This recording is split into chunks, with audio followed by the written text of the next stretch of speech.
मित्रों नमस्कार, प्रणाम, आदाब, सत श्री अकाल, नमो बुद्धाय। अपराध की कहानी के इस एपिसोड में आप सबका स्वागत है। उम्मीद है आप सब लोग सुखी और सुरक्षित होंगे, आपका परिवार भी सुखी और सुरक्षित होगा। मेरी तरफ से आपको मंगल कामनाएं। आज की कहानी जो मैं आपके सामने लेकर आया हूँ, यह मध्य प्रदेश के सिंगरौली ज़िले की है। सिंगरौली ज़िले में एक थाना पड़ता है सरई, और सरई थाने में एक बसोर नाम का गांव है। बसोर नाम के गांव में एक मोहित नाम का लड़का रहता था।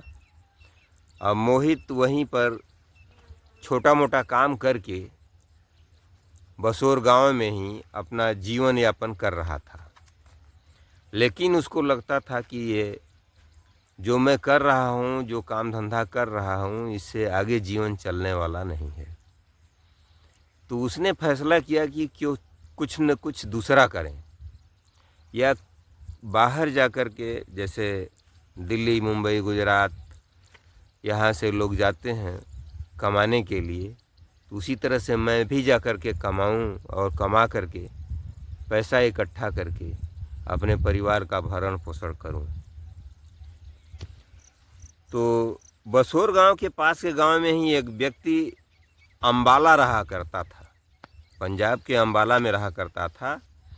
उससे मोहित की जान पहचान थी। तो मोहित की जान पहचान थी उस व्यक्ति से। तो मोहित ने कहा उस व्यक्ति से कि भैया, आप पहले बहुत गरीब थे और इस समय आपके घर की स्थिति बहुत अच्छी हो गई है। आप अपना घर भी बनवा लिए हैं और आपका परिवार भी अच्छे से है, और कुछ आपने ज़मीनें भी रजिस्ट्री करवा ली है। तो मैं चाहता हूं कि मुझको भी आप लेते चलते, तो मैं भी वहीं किसी फैक्ट्री में काम करता, तो मेरे भी परिवार की स्थिति कुछ अच्छी हो जाती। तो वह व्यक्ति कहता है कि ठीक है, तो तुम इसी बार हमारे साथ चलो, तुम्हारा वहीं एक फैक्ट्री में हम काम लगवा देंगे। तो मोहित कहता है कि ठीक है भैया, हम तैयार रहेंगे, आप जब जाइएगा तो हमको ज़रूर लेते चलिएगा। तो जब वह व्यक्ति यहाँ से बसोर गांव से के पास का जो व्यक्ति था, जो अंबाला रहता था, वो जब जाने लगा तो मोहित से कहा कि तुम भी चलो। तो मोहित उसके साथ हो लिया और उसी के साथ चला गया। तो शुरू में उसने सहयोग करके उसका एक फैक्ट्री में काम लगवा दिया, और काम लगवा दिया, उसको कमरा भी दिलवा दिया रहने के लिए। तो अपना कमरे पर आता, नहाता खाता, फिर अपने फैक्ट्री में जाता, काम करता, फिर वापस आता। यही दिनचर्या उसकी चलने लगी। लगभग 2-3 महीने हो गए थे। उसका जीवन बहुत अच्छे से गुजर रहा था। मोहित जिस कंपनी में काम करता था, उस कंपनी में औरत मर्द सभी लोग काम करते थे। लड़कियां भी काम करती थी और लड़के भी काम करते थे। तो इसी बीच मोहित का एक लड़की से जान पहचान हो गया। यह जान पहचान धीरे धीरे प्यार में बदल गई। कुछ दिनों के बाद वह उस लड़की से प्यार करने लगा, और पार्कों में या घूमने टहलने की जगहों पर वह एक साथ जाया करने लगे, और फ़ोन पर लंबी बातें होने लगी। यह सब कुछ होते होते अंत में दोनों लोग जो है गहरे प्रेम में हो जाते हैं। दोनों में फिजिकल रिलेशन हो जाते हैं। जब दोनों में फिजिकल रिलेशन हो जाते हैं तो दोनों एक साथ मरने जीने की कस्में खाने लगते हैं। तो एक दिन मोहित सोचता है और कहता है अपनी प्रेमिका से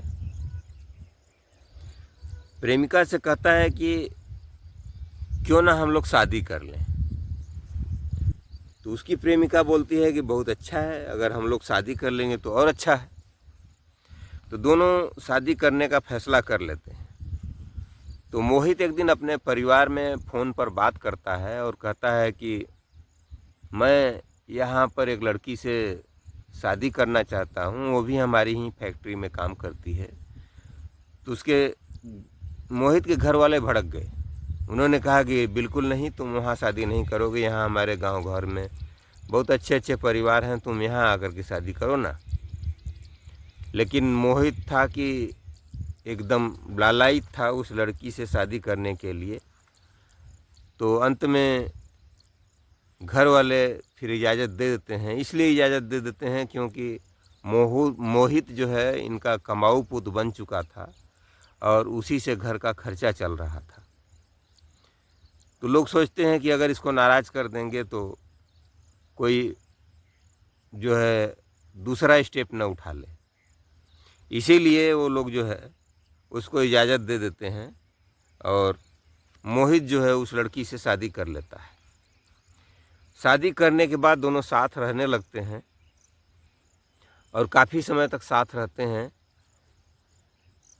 4-5 महीना बीत जाता है। 4-5 महीने के बीत जाने के बाद घर वालों का फ़ोन जाता है मोहित के पास और मोहित से कहते हैं कि अरे बहुत दिन हो गया, तुमको परदेश में ही रह रहे हो, कुछ दिन के लिए घर आ जाओ, थोड़ा हम लोगों को अच्छा लगेगा।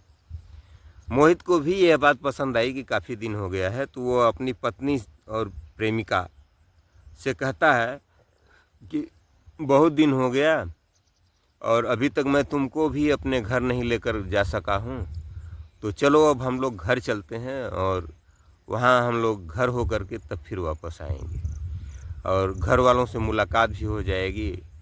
5-6 महीने हो गया है तो सबसे मुलाकात हो जाएगी।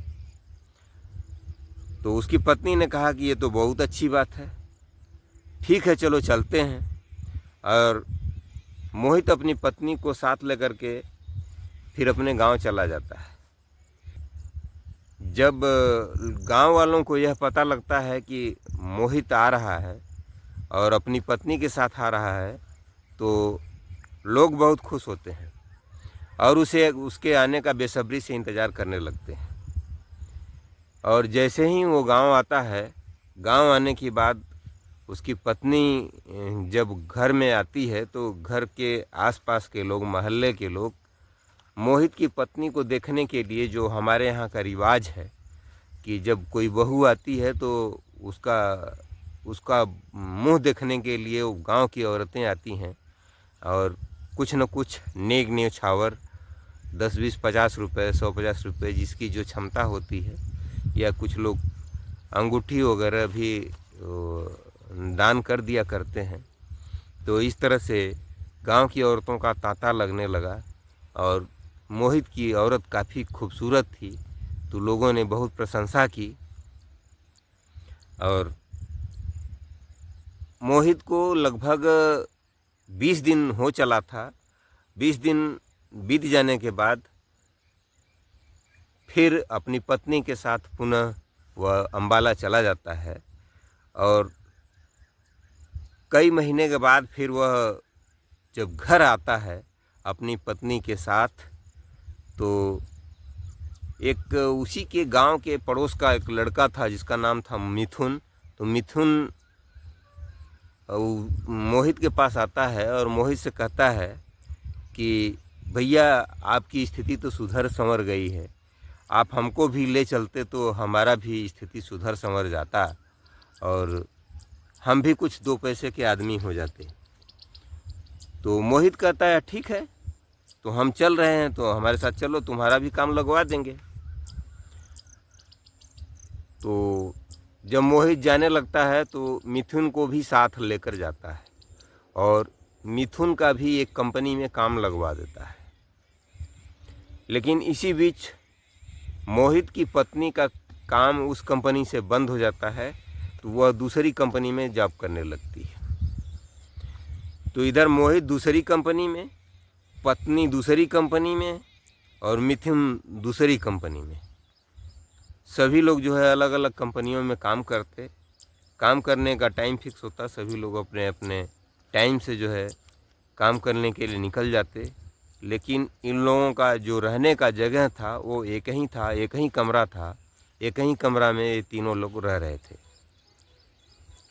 कुछ समय गुजरता है और कुछ समय गुजरने के बाद जो मिथुन है, मिथुन मोहित की पत्नी को भाभी भाभी कहता था, इसलिए कि मोहित जो है मिथुन से 2-3 साल बड़ा था।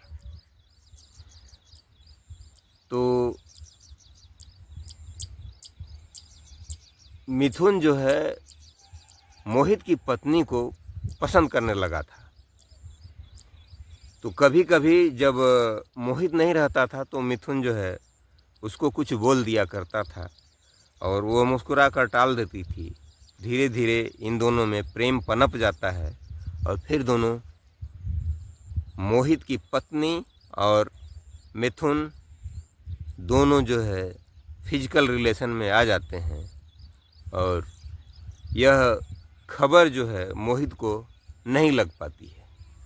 लेकिन एक दिन ऐसा होता है कि मोहित दोपहर में ही कमरे पर आ जाता है और देखता है तो दोनों फिजिकल रिलेशन में हैं। तो वह दोनों पर भड़क जाता है और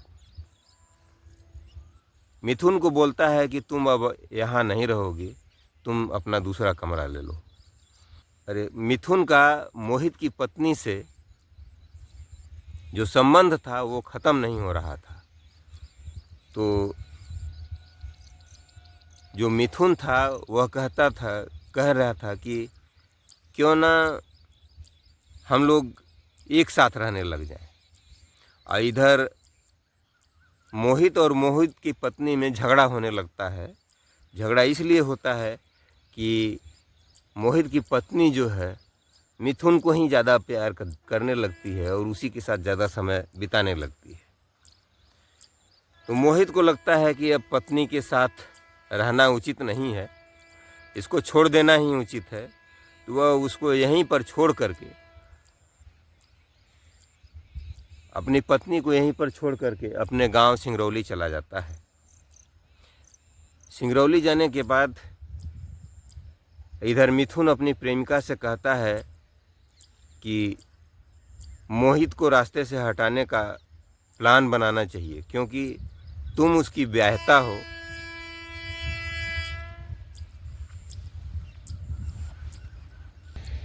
तो मिथुन अपनी प्रेमिका से कहता है कि मोहित को रास्ते से हटाना होगा। तो जो मिथुन की प्रेमिका थी उसने कहा कि कैसे हटाओगे, अब वो तो घर चला गया। तो मिथुन कहता है कि अब तो और आसान हो गया, कोई शक भी नहीं करेगा, वहाँ उसको ख़त्म करके फिर हम यहाँ चले आएंगे। तो ये जो मिथुन की प्रेमिका होती है तैयार हो जाती है, कह रही है ठीक है अच्छा जाओ। तो इधर मिथुन जो है जब मोहित घर चला आता है तो मिथुन भी 2-4 दिन के बाद फिर आ जाता है गांव आने के बाद वह इस फिराक में लग जाता है कि मोहित को कब जो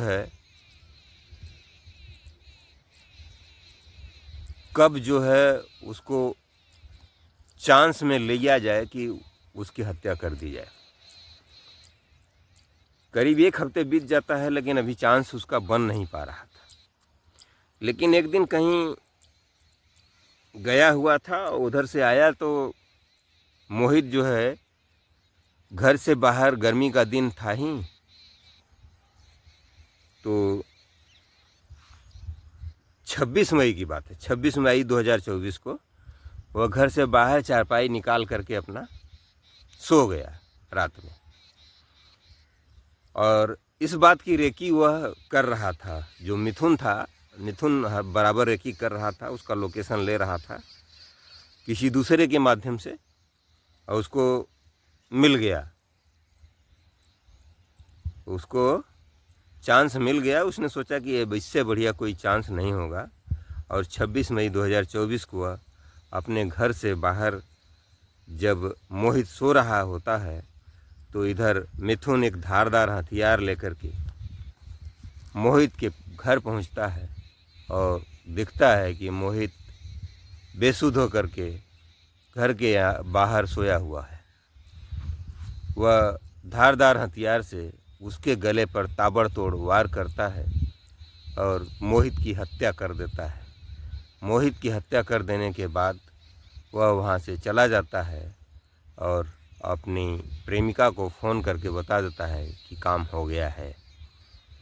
उसको यह सूचना देने के बाद फिर उसी दिन रात में वह ट्रेन पकड़ करके फिर अम्बाला चला जाता है। इधर पुलिस जो है मोहित का शव का पंचनामा करवाती है सुबह, और पंचनामा करवा करके उसको पोस्टमार्टम के लिए भेज देती है और मोहित मर्डर केस का यह खुलासा करने में लग जाती है। लेकिन मोहित मर्डर केस पूरी तरह से एक तरह से ब्लाइंड केस बनता जा रहा था, कुछ पता नहीं लग सका था। लेकिन महीनों बीत जाने के बाद अंत में एक व्यक्ति जो है, जो पुलिस का आदमी था, उसने पता लगाते लगाते लगाया कि मोहित शादीशुदा था। तो इसकी शादी वहीं पर जो है अम्बाला में हुई थी। तो जो इस बार आया है तो उसकी पत्नी साथ में नहीं है। तब वह पता करने लगती है पुलिस, तो उसकी पत्नी का नंबर किसी तरह से घर वालों से हासिल हो जाता है। तो उसके पत्नी का नंबर लेकर के पुलिस जो है उसका CDR निकलवाती है, कॉल डिटेल निकलवाती है। तो पता लगता है कि मोहित के अलावा वह एक और नंबर से हमेशा बात करती है। तो जिस नंबर से बात करती है उस नंबर का CDR निकलवाया गया, तो वह नंबर मिथुन का निकला। तो फिर मिथुन को पुलिस जो है वहाँ से उठाती है और ले आकर के जब कायदे से पूछताछ करती है तो मिथुन पूरा अपना अपराध कबूल कर लेता है और मिथुन की प्रेमिका और मिथुन अब दोनों फ़िलहाल पुलिस की हिरासत में हैं। इन लोगों के साथ चार्जशीट लगा करके इन लोगों का चालान कर दिया गया है। ये लोग जेल जा चुके हैं। ये रही मित्रों आज की कहानी। और मेरी कहानी अगर आप लोगों को अच्छी लगती है तो मेरे वीडियो को लाइक कर दीजिएगा, मेरे चैनल को सब्सक्राइब कर दीजिएगा। और अब तक अंत तक आपको वीडियो के साथ बने रहने के लिए ढेर सारा धन्यवाद। नमस्कार, धन्यवाद, जय भारत।